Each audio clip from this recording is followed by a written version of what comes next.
All right, welcome to Bonehead. Today we have a special guest star, Mick Strawn. Mick Strawn. Oh, so we were at All right, start over. Scarefest. Why? I don't know. What's wrong with what I was doing? It was awful. You needed to do another take.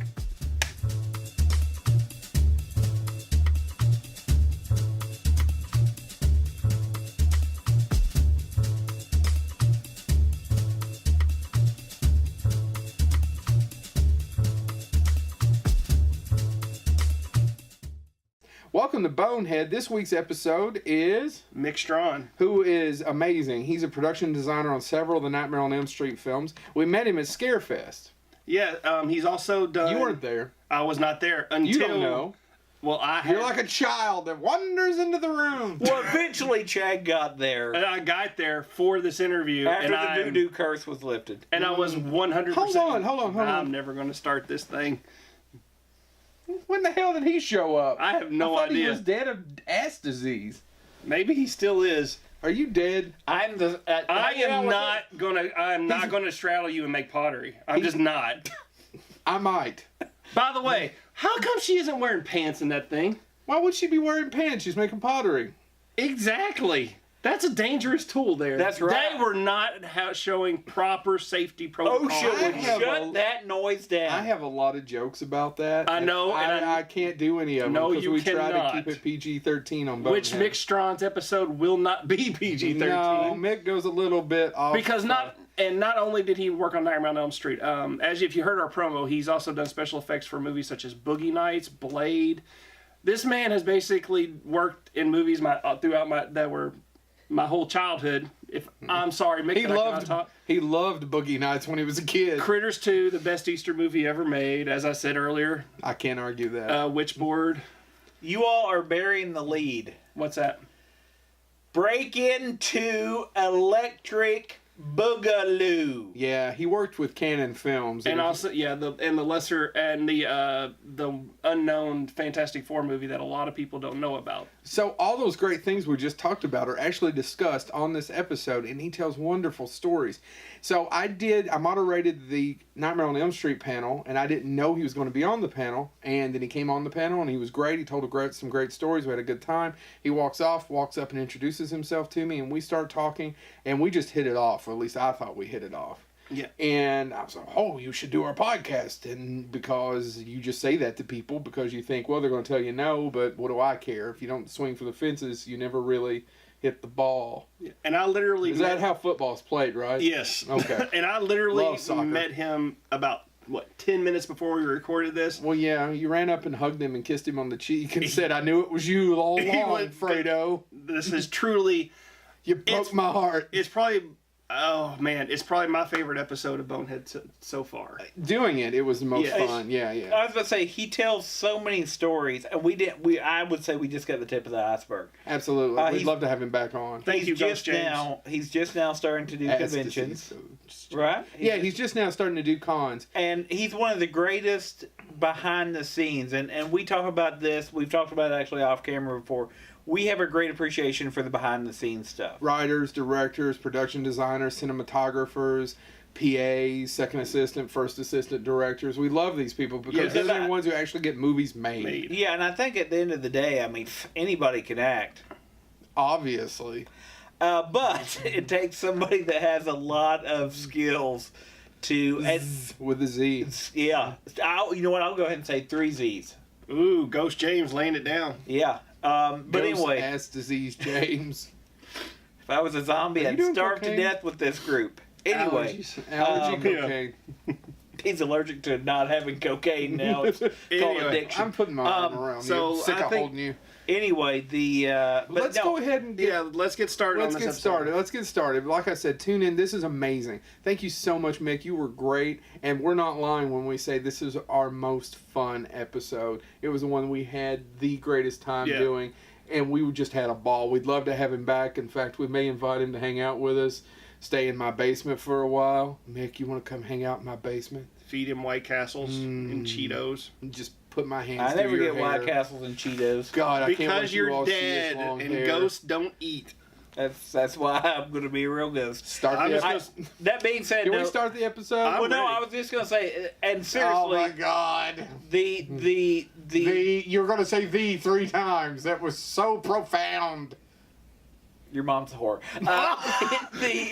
The other part of this, though, as we already said, the behind the scenes part of this is fascinating. You will literally hear everything about how he got things moved that should never be moved. Yeah, there's a good story. You're going to hear some things about things that even the directors Here's some things about some things. That's right, Mick Garris. I know something that you don't about Critters 2, and soon all of our audience will know as well. And by the way, Mick, feel free to show up and refute whatever was said. You can do that on Bonehead. So follow us on boneheadhumor.com, Mick.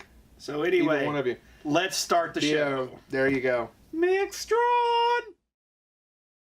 All right. Hey, I'm Joe Lewis with Bonehead. Today, we have our regular 2 Boneheads. Who are they?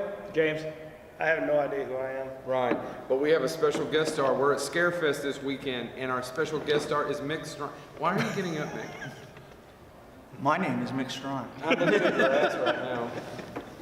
Mick, tell us something about yourself. Why in the hell did we have you on here? Or did we just hire a hobo off the street? That's a good question.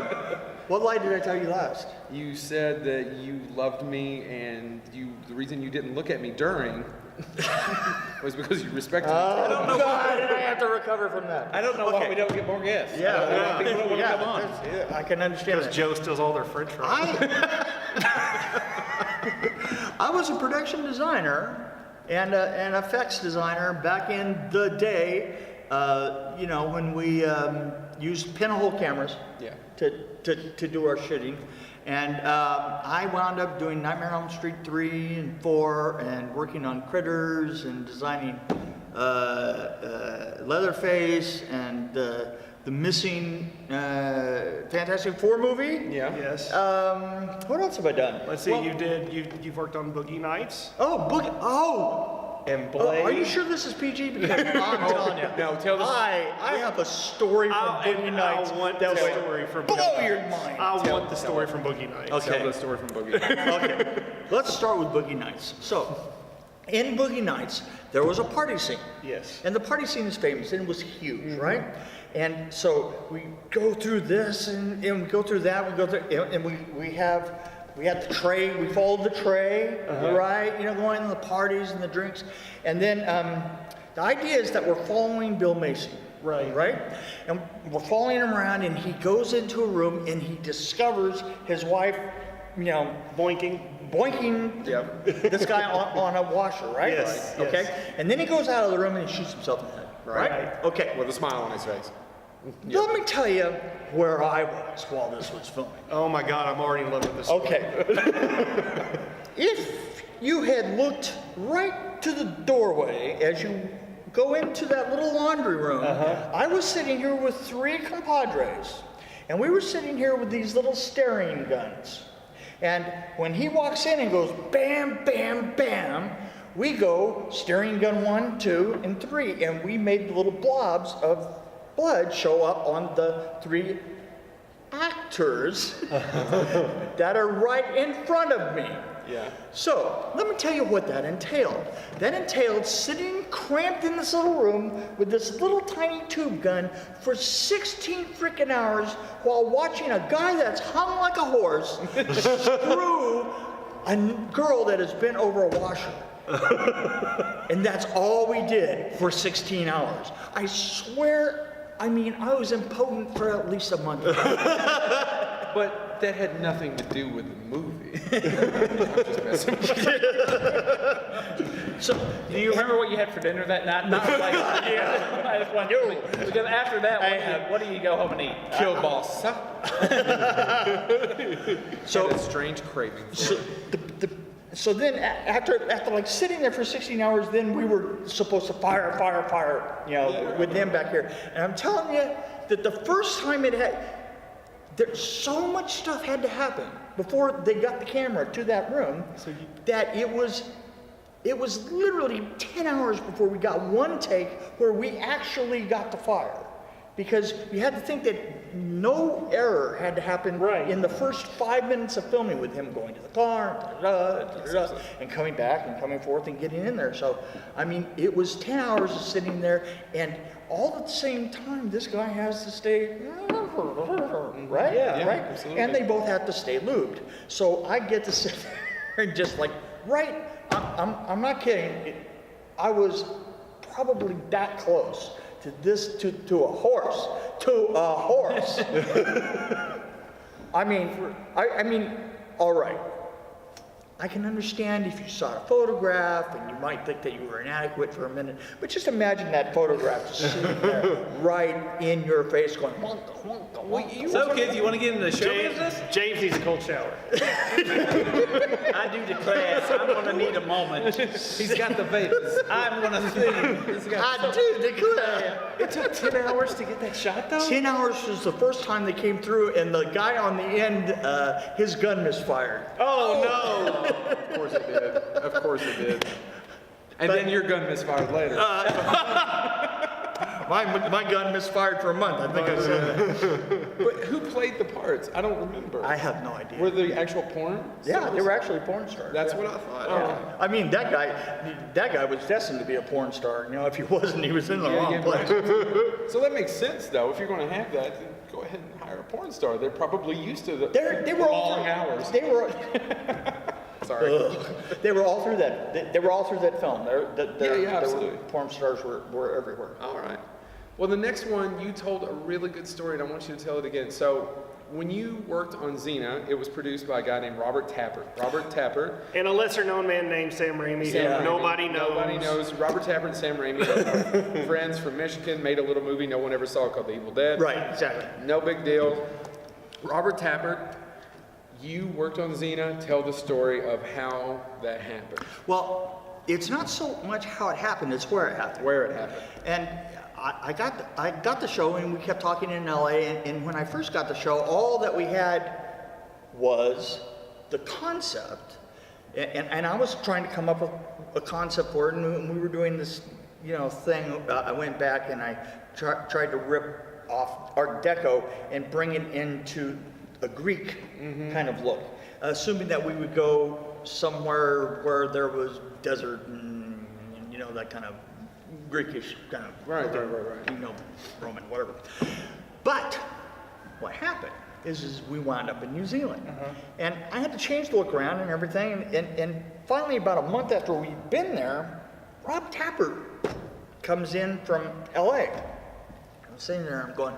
I was asking him in a meeting. I'm going. By the way, Robert, how did we wind up in New Zealand? I mean, I don't even understand this. It's how come we're filming here? And he says, oh, well, there's this little fishing place on the South Island that I always wanted to fish down there. And that's dead serious, absolutely. Yeah. And we went there, and all the time that we went, every time we went there, Robert would come in and he'd, spend a couple of days in the office, and then he'd go down and spend a week down fishing off of the South Island somewhere. I thought it was just because it was cheap to shoot there. I'm sure that played a part of it. Wait a minute. Look, think of it this way: would it ever have come to your mind that you were going to be, filming in New Zealand at that point? No. I am telling you, when This they is said, pre-Peter Jackson. Yes. Oh yeah, this is before that. I'm telling you, when they told me that I was filming in New Zealand, if I had landed in the plane and the doors had opened and pygmy warriors had come out to greet me, I would not have been the wiser. I'm telling you, absolutely had no idea what New Zealand was. Had to go to the library. And that's the see, there's that. That's the place with books. It's the Stone Age version of the internet. Yeah. Had to go to the library and literally was at my house, like one of the last things that I returned on my way to the airport to stay there for a year and a half was a book.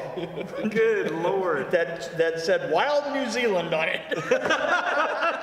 Now, Mick, when you were telling me this story earlier, I thought, oh, it's going to be because he eventually married Lucy Lawless. Rob Tapper, that. Oh, right. Yeah. I thought that's where your story was going. Well, that he just went down there to meet a I chick. met this actress. She lives there. We're kind of close. I want to, we're getting married. I want her to be in it. They're But already then fishing. It was the real love of his life. was fishing. Yes. Yeah, that's, Is it bad that I just went to, because you all didn't tell me what the story was Yeah. beforehand, I immediately went, when you were going to tell, I was like, oh, it's just because he wanted to meet Lucy Lawless. Yeah. I didn't know it was about fishing. Yeah, but you guys are all in a pre Lord of the Rings kind of mindset. Yeah, I understand. Nobody in that period of time thought to themselves, well, Canada or New Zealand? Canada or New Zealand? Yeah. No. New Zealand. No, absolutely. Okay. No, I was a huge fan of Hercules when I was younger, and I was like, and then when I found out, because like these two, I wear a huge nerd, I'm like, that's New Zealand? Why the hell did they go to New Zealand? Talking about, you were talking about Sam Raimi. Yeah, Sam Raimi. I did remember a Sam Raimi story. We had this decision-making process where we're putting together the final. I mean, we're about ready to film. We're putting together the final looks and trying to get approval to go. And yet, Renaissance Films, who Rob Tappert's company, had him. He and Robert were having like huge arguments about what things were going to look like. And I'm putting out drawings and changing them. It's going to be this way and this way. And I had all my original ideas. And finally, and I remember my art director was like, well, how are we ever going to get beyond this horrible decision-making process? And I go, well, I got an idea. So we went up and we get to the fax machine. And I said, give me the last sets of faxes for the last set of drawings. And he goes, look, we've got to get this through. And I go, look, don't worry about it. Just give me the drawings. So he gets the drawings. I get to the fax machine. I sent a note to Robert and say, okay, well, here's the final, to Sam. Here's the final drawings, okay? And I texted him that, which you could actually do at that period. And then I started to feed all the drawings into the fax machine, and then I would put my finger down on it. Put my finger.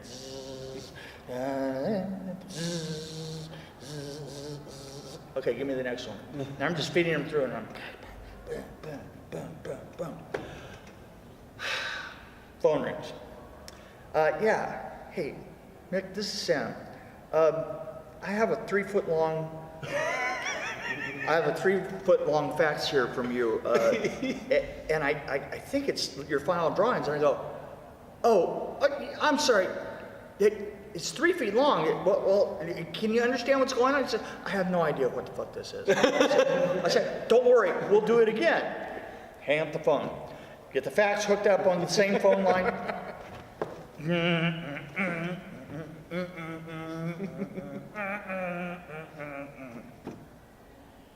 Ring, ring. Hello? Oh, Sam. Hi, hey. How did they come out this time? Well, they're all fucked up. I have no idea what you're doing. I said, look, man, don't worry about it. I just took you and Rob's, all of your best and latest ideas, and I put them on, and you go, oh, okay, well, great. Then just go ahead. Fine, great. Thanks, man. Boom. My director turns to me and he goes, wow. That was just fucking evil. Yeah, thank you. One thing that they definitely were not prepared for from LA was how just generally deceitful we all were to each other at all times. Of course, because it's a comedian, somebody has to make a decision eventually. Oh yeah. And it's got to be, because you're the boots on the ground actually doing it. Sorry. Well, I got a joke that kind of goes along with all that. Is one producer's talking to another, and the producer, all of a sudden, he realized, oh my God, you're lying to me. I know, but hear me out. That's. Did you have a question, Chad? No, I mean, I was going to say about the fact that, I don't know what you thought was the funniest part about that story, but Sam Raimi, I don't know why Sam Raimi, the director of the Evil Dead trilogy, freaking Dark Man, and I'm still laughing at the fact that he dropped the fuck. Because if you're a fan and you watch interviews, he comes across so sweet and he's so innocent and yeah. small. And Well, look at how sweet I am here. well, that's true. Imagine what a fuckwad I was most of the time. And you had a long career with it because you didn't only do Hercules, you worked on Mantis as well. Yes, I did. Which is phenomenal. I love that show. Oh, thank you. So it was I own it on DVD. I've watched all the season 3 times. So We talked about this earlier, but I've got to get the story out there. So, speaking of somebody has to make a decision, the Fantastic Four movie. You said earlier that when you were brought in, that you knew what that was. Real quick, Yeah, the Fantastic Four movie that was made to do what? It was Not the one you saw in the not the theaters. Tim Story. Not the Tim Story movie. This is the one that was made as a placeholder, Right. so that they could hold the rights on it. Yep. Yes. And I knew that. I mean, that's what they told me up front. And see, there's been interviews where they say that it wasn't. Well, you know Corman what? has said it wasn't. The Yeah. really weird thing is Corman obviously didn't have anything to gain from that. I mean, Right. all he was doing was renting out his stage. Yeah. I mean, look at the money. Let me tell you something. I'll tell you a story about Roger Corman. This is how little he was involved, particularly with that filming. Okay. We had to film like crazy up until we had to put in a certain amount of numbers before the end of the year. Yeah. So when they tell you that you're doing quote unquote an art thing and all the rest of this, and it is Marvel and all the rest of that, and yet they say, in order for us to get our money, you have to like be here in the frickin' schedule by this time. I mean, that's a pretty big clue. Yeah. I mean, that says a lot, right? And that was happening as we were all leaving. I had to stay one day and kind of like tighten everything up and make sure that it was going to sit for the 5 or 6 days that we were all going to be off. And it was like January 31st. I mean, literally it went right up. And as I'm doing that, I happened to go into the mole man's lair. And there's this old man sitting in a chair, and he's got a notebook, and he's like, and he's just scribbling away. He looks up everyone's keep on writing. And I kind of like went around the room and just made sure that, you know, everything was like buttoned up, and made sure that all my tape that said hot set do not cross was put up everywhere, which by the way, they had no idea what that meant. So What, do not cross? do not cross, yeah. This doesn't look like a So sexy the guy is, Sentinel. yeah, exactly. So the old man, I'm walking by this old man, and I go, I gotta close up the stage. Can I do anything for you? And he goes, oh no, I'm fine. I own this place. And I go, are you Roger Corman? He goes, yeah, I'm Roger Corman. I said, well, what are you doing? He says, well, I'm just writing a film for while you guys are gone on this set. And I thought he was kidding. He wasn't. We came back in 6 days, and the whole stage had been repainted, and the props were all gone, and the set tape was gone and everything, and we're like, I've never seen this before. You know, I mean, really, if you want to blow the mind of production people, just imagine that somebody's going to cross that piece of tape, just, What movie did they make? Do you know? God, I have no idea. It's hard telling. I mean, Carnosaur 4. we've heard this. Probably. Yeah. I was there. I helped them shoot a lot of the second unit for Carnosaur. Oh, 4, really? While I directed and shot the second unit for the one that we were doing. Oh, really? Yeah, for Fantastic Four. Oh, okay. So, next one. Robert Englund is here, right? There's a lot about Nightmare on Elm Street. Yep. There was a show called Freddy's Nightmares you worked on with Mick Garris. Yep. Although I want to get to Mick Garris in a second, I want you to tell your Tobe Hooper story. So, because Tobe Hooper's passed on a few weeks ago, there's been a lot of stuff said about him over the years and whatnot. I have heard conflicting stories. Some people love him. I don't have a story about Tobe Hooper. All I have is I want you to talk, but you had a really good impersonation of him. So, if we could do That's really good. For you geeks out here who have ever seen me talk and with holding a Monte Cristo and a Dr. Pepper. Right? Bill Moseley talks about being on the set of Texas Chainsaw Massacre 2, and him going, are you liking it, Toby? Yeah, I'm enjoying it. And the thing is you have to understand that you're doing a show that is so tight on everything. Yeah. You have fractions of seconds to deal with anything, and he's standing there and he's doing that, and all I could think to myself is,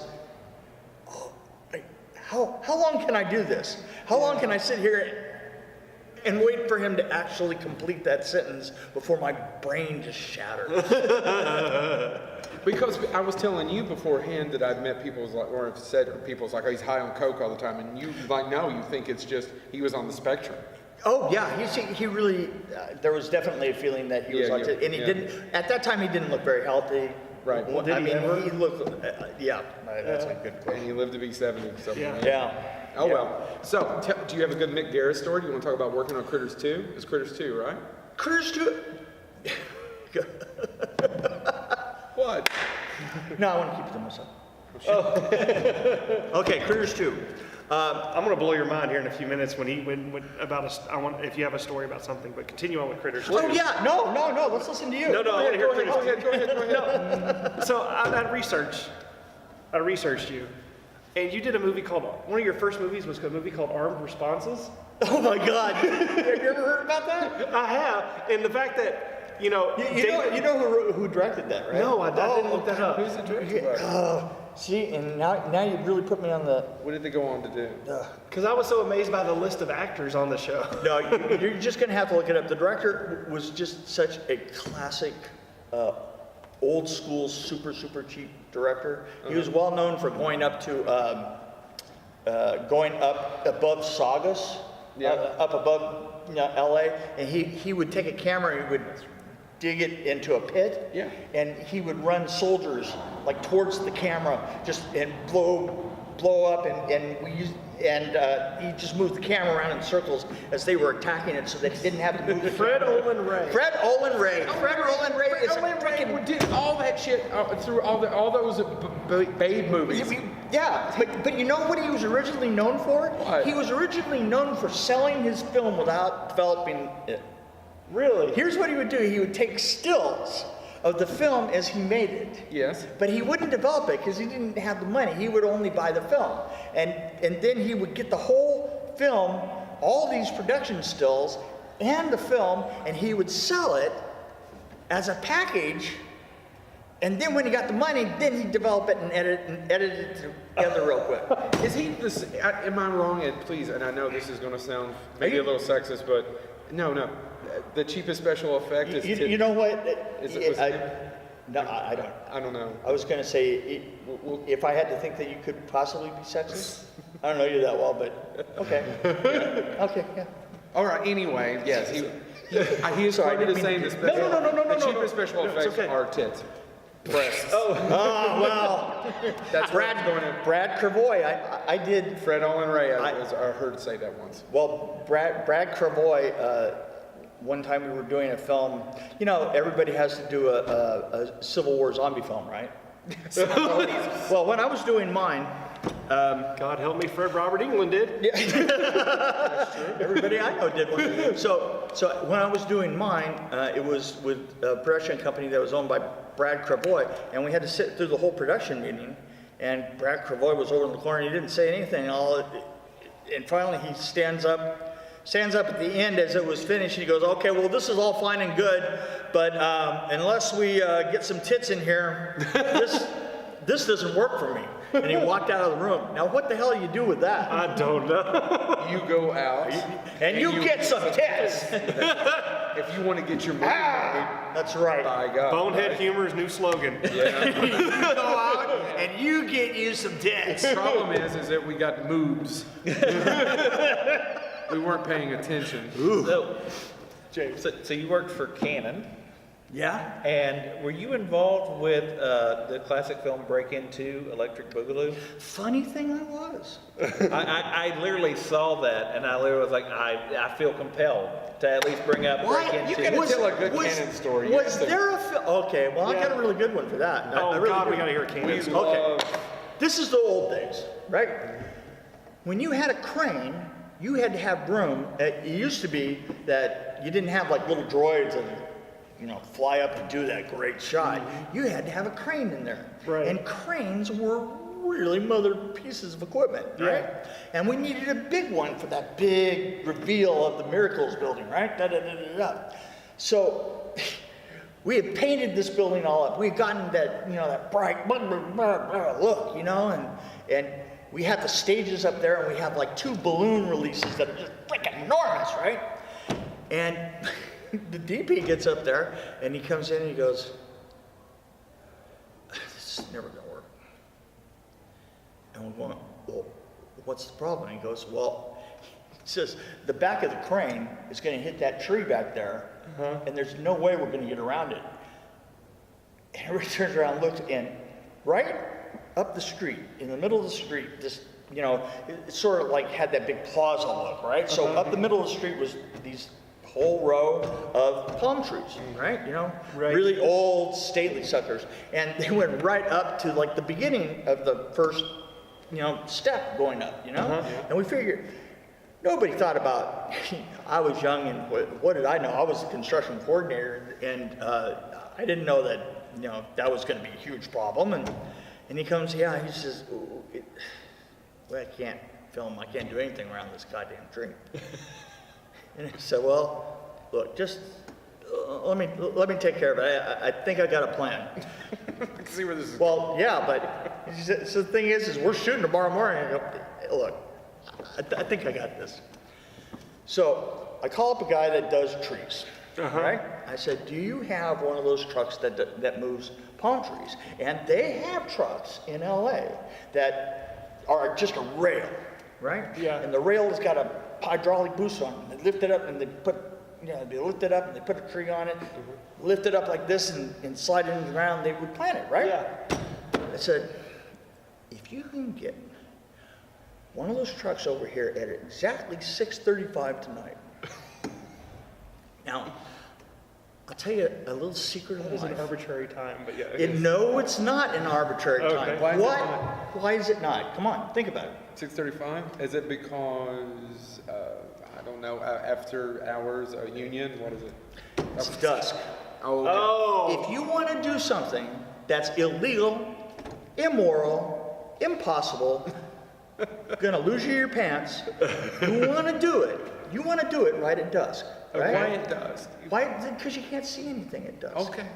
If it's dark, you can see because your eyes get adjusted to it. If it's light, you can see because there's light. But at dusk is a time that you could stumble right into the side of a building and you wouldn't really know. Well, you're smarter than me because I never would have thought of that. So what we did is, I think that cost me $600 to have the truck right there. This is This is way back. This is 19 something or So other. it was still kind of, yeah. Yeah, I think and it was- 1988. That was a big chunk of cash. And you were working for Canon. And I was working for Canon Canon. was not giving you the cash. No, he did. Believe me, their credit was so bad in town that literally at the beginning of the show, he gave me a stack of $10,000 and he said, "When that's empty, I'll give you more." And that was it. I said, "Well, what accounts do you have?" He says, "When this is done," I already told you, "When this is done, I'll give you more," because nobody would take his credit anywhere in town. They are fascinating men. They really are quite. He's the only guy that's turned to me and said while I was in my 18th hour that there's 24 hours in a day and you have 6 left. So right at dusk, when nobody can see anything, his guy jammed up and did the reverse of what he normally did. He just, with the tilted thing, he came around the corner in reverse, slapped up onto that thing, put the chain around it, put it back down, and it was gone. It took him 3 minutes to get rid. We came running around. We tamped it down with. We had all kinds of asphalt, bags of asphalt, and just filled it with asphalt. got it as smooth as we possibly could, and then spray painted it to make it look like the rest of the concrete. Yeah. Right? And then we were gone. And I'm telling you, the whole thing probably didn't take more than 10 minutes. Oh my gosh. In So- the 1980s, that's insane. So in the morning, we're up on the top of the building as the sun comes up. Yeah. Because, cameras, crews coming in and everything like this. And the guy, and somebody goes, "Oh, Mick, God, you gotta come here. He's coming out.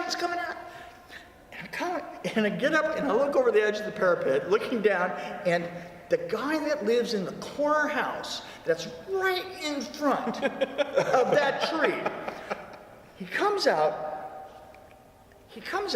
and he bends down to get his paper. A newspaper is something that was delivered to your house in the morning timing, that yeah. you could, so My little punk on a bike. yeah. he comes out to get his paper, and he comes out, and he's got that little gate, and he opens the gate and reaches down on the sidewalk, and he picks up the paper, and he turns around, he starts to walk back to the house, and he turns back around, and he looks like this, and everybody from the art department and half the grip department is holding their breath on the parapet, staring at him, like. He looks around, he just kind of shrugs, and he turns around and goes back into his house, and we're like, party! What did the DP say? He would, like any DP, he didn't say a goddamn thing. Not a word. Not a word. Yeah. Yeah, you know what a DP's favorite expression is? I can't believe we're finding out about that now. I can't believe we're finding out about this now. In fact, I used to walk around, and I would wait until the DP started to do that, and I would pantomime them doing it. And at one time, my construction coordinator is walking with me, and I go, he's going to pull it on me. I know he is. And it was like an electrical problem with the panel or something. And we're doing the walkthrough of the building, and we stop, and somebody says, "Well, yeah, but we can't use that panel because it's been shorted out and all the rest of this." And I go, and immediately he goes, "I can't believe we're finding out about this now." And my construction coordinator bursts out into tears. He is laughing so hard, he's just in a little pool on the ground. We're all looking at him. Oh my god. All right. So Go ahead. No, we never did talk about Critters 2. Critters Because 2 two or of the Mick three, I Garris. don't know about James, but 2 of the 3 Boneheads here. Actually, I prefer it over the other. It's better than the original, Yeah. and it's one of the staples of my childhood. Well, and Oh, okay. it embraces the ridiculousness. Yes. Okay. Do you know what I mean? And we actually embraces just- it. we Mick actually- did That was the whole thing. idea of it. Right. Yeah. We covered it in a previous podcast because it's the best Easter movie ever made. This is probably, I don't think anybody has ever told this story, I'm sure, because I've got a message on my machine to tell Mick Garris this. Okay? Okay. So you guys are hearing it first. Okay. I built the town, and I've also worked with a lot of special effects people. Yeah. And after I was done with that, I had a period where I was unemployed for a few weeks or something, and a friend of mine, Marty, Scorsese. no. Let's just do say Well, Scorsese. let's say Balsam, Okay. okay? Martin Boss. Well, Martin Balsam. I just got it. Yeah. He's crazy. He's psycho. He calls me up and he goes, "Hey, listen, I have to blow up this church today." And As one does. as one does. And I know that you built it. He says, "It would be really nice if I could just bring you on and you could we could discuss the structure of it and how to bring it down and all the rest of this, and you can act as the assistant, and I'll give you a really good pay." And I said, I'm not doing anything. And the thing is the town itself I built really close to my house. So I go out Saugus and we spend the day, and we're rigging like this, and putting explosives and primacord everywhere. And the place that we set the box, Yeah. we set up to actual blow was the printing room. Oh, Okay. wow. Okay. And that was okay. So we were in the printing room, and so what we decided to do, we're going to get it all set up, and we brought all the wires back in there. everything's hooked up to the box, but the box isn't hooked up to the main battery. Yeah. We're all lined up here like this. Time goes on, and he and I are laughing back and forth, and we're talking because we've worked together on so many projects. And finally, PA comes running in. Sir, we're going to be ready to go. And they gave him a radio. He's got the radio here like this. He goes, oh, okay. Okay, we're going to roll now. And you hear the cameras come up to speed one by one. Rolling, and he's still talking to me. He's blah, blah, blah, and God, we were in the middle of the story, and he doesn't even break. He doesn't break stride or anything, Rolling, action! Then he goes, cut, well, okay, everybody freeze. I gotta go up and run the wires. So I have I had misfire. And so he goes, yeah, I'll be back in a second. He gets up, goes out, he follows the wires back, and looks doing something, right? And he comes, and the battery isn't hooked up yet, right? Yeah. And he comes back and he sits down, and we go back to our conversation. And it goes on, and the same exact thing happens, right? And he goes, oh, excuse me. And he picks up the radio and goes, cut. I gotta find this misfire, guys. I'm sorry. Gets up, goes up, follows the wires, goes back, does this little dance and comes back in, and we continue the story on. And now when the PA comes in again, he finally gets up and he hooks up the thing and rolling, action, and he blows it. And I'm just sitting there, and he looks up and he goes, I just wanted to make sure they really, really, really wanted it. And that's the shit that will drive a director crazy. Oh my God! You see, the thing is I want to tell McGarris that. Yes. But there's a certain thing. Well, yeah. What kind of a mood was he in that particular day? Yeah. And sure, you'd probably get pissed 40 years or 35 years all over again. You have to think to yourself, he might actually be still. I would be. I've directed shitty short films, and I would hate you. It wasn't my fault. I was just there. Well, that's with 5 people. What do you mean? Do I know what I mean? Yeah, I'm the guy in the position. Well, I'm talking about the shitty short films. You made good stuff as well. I can't help that. Well, I know we've got to give up the room in a minute. Is there a really quick story you want to go with? Although that was pretty amazing. Yeah, I think that's the last. That's the last.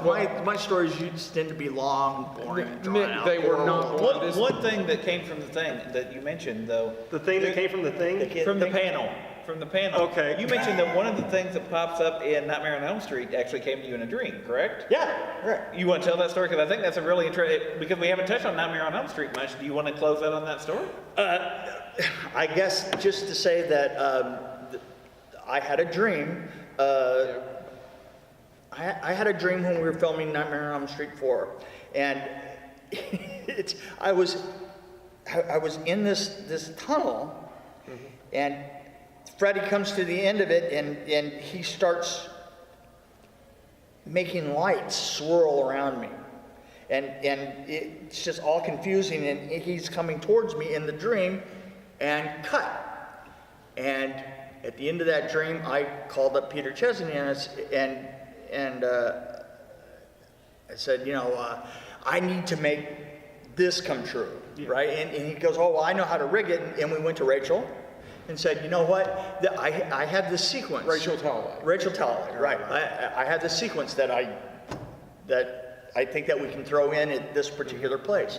And 3 weeks later, we were up and filming it. That's great. And that was just, that was absolutely from a dream. That's awesome.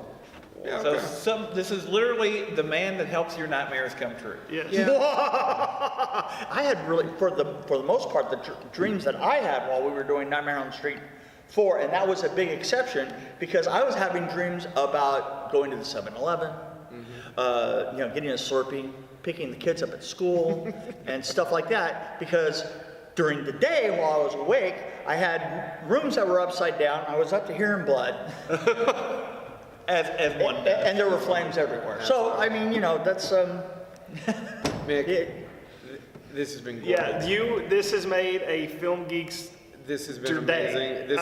This is probably one of, if not one of our best episodes. I know, I don't even have to look at it. It means the world to us. Thank you for taking the time out of your own time to do this. We're actually stealing this room, we will admit at the end of it, 30 minutes after Scarefest. Scarefest. And he has given his time to us on this, and we could not appreciate it more. Let me say something about this and Scarefest altogether. I have had the greatest time in the world. Good.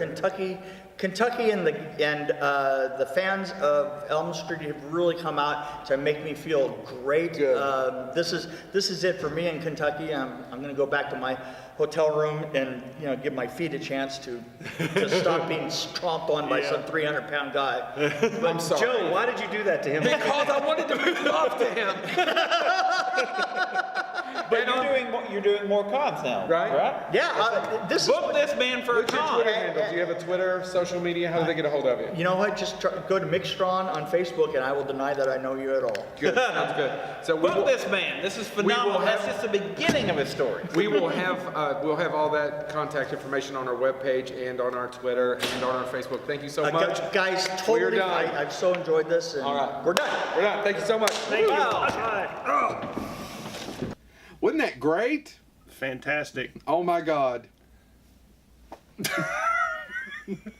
Anyway, Nick, once again, we cannot thank you enough. I can't thank you enough for coming up and saying hello to me.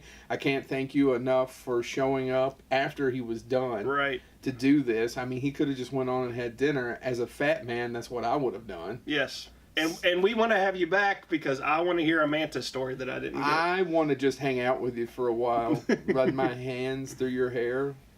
Did I mention my basement earlier? Cold water. I think the other part of this, though, is Hair. that, Joe's... again, we didn't get literally maybe a hundredth Tip of the stories iceberg. So if you're out there and you're running a convention, do yourselves a favor. Call him up. Book him. He's amazing. He has a ton of great stories. Call him up. Book him. The people who really appreciate film are going to love him. Mm-hmm. Right? The days of, and we're going literally from the days of practical effects Yes. to modern to doing so much Absolutely. else. He's just somebody that you should have at your convention. One last thing before we go, I need to correct myself. During the episode, I said Fred Olin Ray made the comment about breasts being the cheapest special effect. It actually was not him. I'm so sorry. It's Jim Wynorski. Yes. Jim Wynorski. So, Joe, while you're making corrections, why are you just going to stop at one? You've got a lot of other things you can I don't correct. make mistakes. You do this podcast, sir. Yes. You hang out with us. I mean, I don't have a choice in any of that. That's fate. I'm besieged by fate.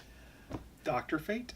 No, he's I'm quoting Vincent Price. Vincent Price said he never played villains. He played men besieged Sieged by their fates. He just loves poking at you at those people you just absolutely loathe. Yeah, like Poe I'm going to beat you all. and You know Ellison. what? Anyway, thank If you all I so was much. if I was dead, I would come back and me and Poe would go into your house. Every And time we would- Hollywood Squares comes on, he's throwing tomatoes. All right, thank you so much. We're out of here. Toodles. I hate you so much.